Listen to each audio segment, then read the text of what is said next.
is Madame Mpuzo. I met her in February in Côte d'Ivoire. Côte d'Ivoire, we sometimes call it in English the Ivory Coast. It's in West Africa.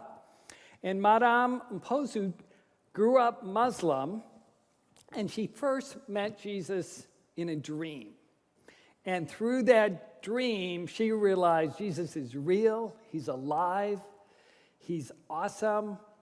But she didn't give her life to him at that time. And later, she had an accident and she was paralyzed from the waist down. At that time, she had 7 children. So you can imagine how challenging that was. But a Christian prayed for her, and she was totally and instantly healed. Yeah.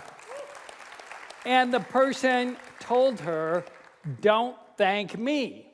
Thank Jesus. Jesus healed you."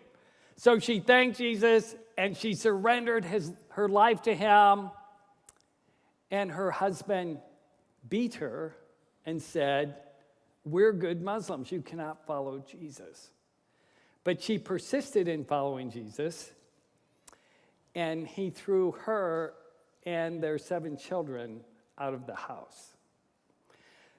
Now, it's challenging, I'm sure, to be a single mom anywhere in the world, but when you've never been to school and you can't read or write, and you're in rural Africa, it's extremely challenging.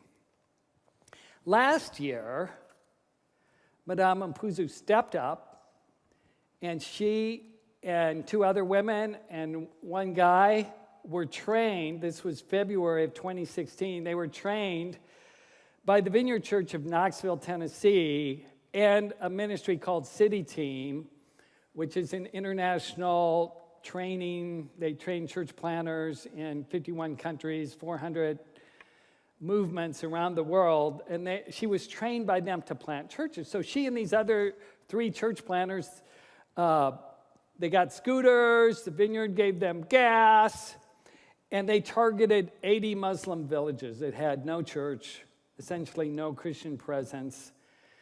And they started traveling from village to village. Who wants to learn about Jesus? Who wants to join a Bible study group? And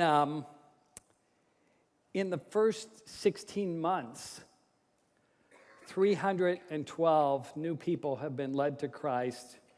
And Madame Mpuzo and the others have started 69 Discovery Bible study groups in these villages. Yeah.